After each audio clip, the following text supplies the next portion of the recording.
Kereta menjadi salah satu solusi bagi warga seperti saya yang tinggal di pinggiran Jakarta untuk mencapai pusat kota. Tidak sampai 1 jam saya sampai, tanpa harus menghabiskan energi di tengah kemacetan.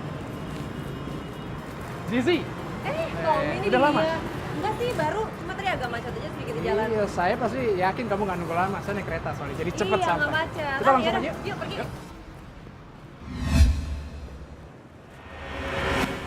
Duli pakai silin duli tem-tem jalan-jalan ke kampung rawa. Yang saya ingat yang kejadian Bintaro kemarin yang tentang kecelakaan karena telah banyak menewaskan korban, ya korban luka juga, terutama di gerbong perempuannya, itu akibat ketidaktertiban lalu lintas. Tapi ada sisi positifnya juga naik kereta karena tidak kena macet juga, bisa tepat waktu juga, seperti itu.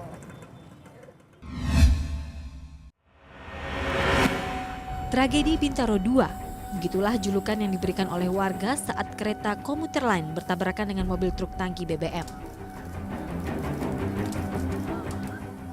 Lokasi kecelakaan yang terjadi 9 Desember 2013 ini memang berdekatan dengan lokasi tragedi Bintaro tahun 1987. Saat itu kereta komuter lain jurusan Serpong Tanah Abang menghantam mobil tangki BBM yang ada di lintasan kereta Pondok Betung, Bintaro, Jakarta Selatan. Ledakan pun tak terhindarkan, ruang masinis dan gerbong wanita yang terletak paling depan terbakar dan terguling. Akibatnya 7 orang tewas dan sekitar 80 orang luka-luka dalam kecelakaan ini. 3 diantaranya adalah awak kereta yaitu masinis, asisten masinis, dan teknisi. Sementara 4 lainnya adalah penumpang gerbong wanita. Hingga akhir Desember 2013, polisi belum menetapkan tersangka.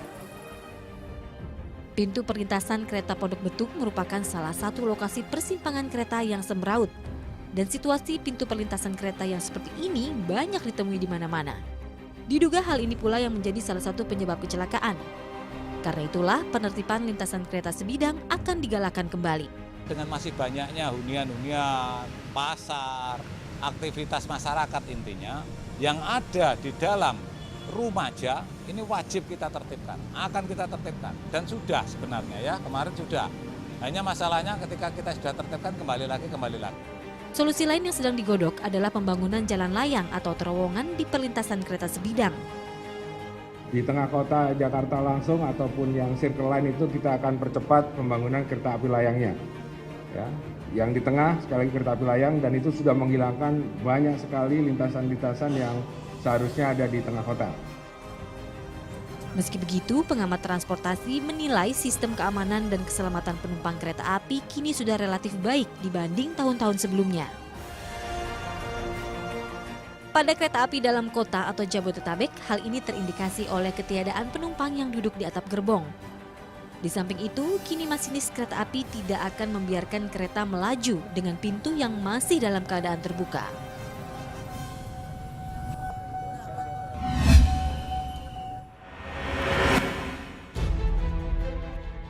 Kecelakaan kereta juga terjadi di Santiago, Spanyol. 24 Juli 2013, kereta keluar dari jalur saat membawa 218 penumpang dari stasiun Madrid menuju Faro. 78 orang meninggal sementara 140 orang lainnya luka-luka.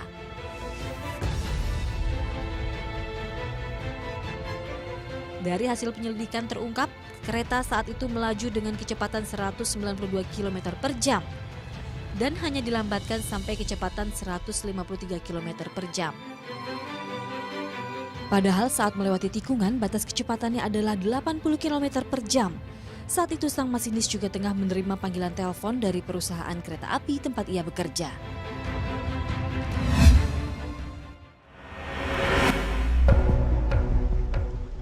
Tahun 2013, kecelakaan lalu lintas yang terjadi di Tol Jagorawi 8 September lalu menjadi buah bibir di mana-mana. Bagaimana tidak, kecelakaan yang menewaskan 7 orang dan menyebabkan belasan lainnya luka-luka ini melibatkan Aki J, anak musisi terkenal Ahmad Dhani. Mobil Mitsubishi Lancer yang dikendarainya menabrak mobil Grand Max dan Avanza yang ada di jalur berlawanan. Peristiwa ini juga diingat banyak orang karena usia Aki J saat itu baru 13 tahun. Berkas kecelakaan maut di Tol Jagorawi yang melibatkan Aki J sudah lengkap sejak 13 Desember 2013. putra bungsu Ahmad Dhani ini dijerat dengan Undang-Undang Lalu Lintas dan Angkutan Jalan tentang kelalaian yang mengakibatkan orang lain meninggal, mengemudi melebihi batas kecepatan maksimal dan tidak memiliki surat izin mengemudi.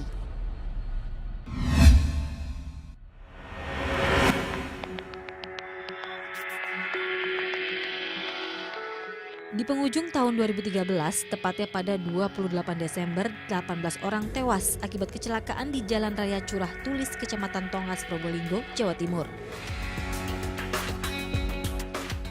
18 korban kecelakaan ini merupakan rombongan dari 4 desa yang akan berangkat ke Pasuruan, Jawa Timur untuk melayat. Saat itu ada 31 orang yang menumpang di mobil bak terbuka. Ketika melintas kawasan Tongas, supir mobil bak terbuka berusaha menyalip 3 kendaraan yang ada di depannya. Namun tiba-tiba dari arah berlawanan datang truk gandeng. Tabrakan pun tak terhindarkan. Penumpang mobil bak terbuka tersebut terpental hingga beberapa meter. 15 penumpang meninggal di lokasi kejadian, sementara 3 lainnya menghembuskan nafas terakhir di rumah sakit. Belasan penumpang lain yang selamat masih dirawat.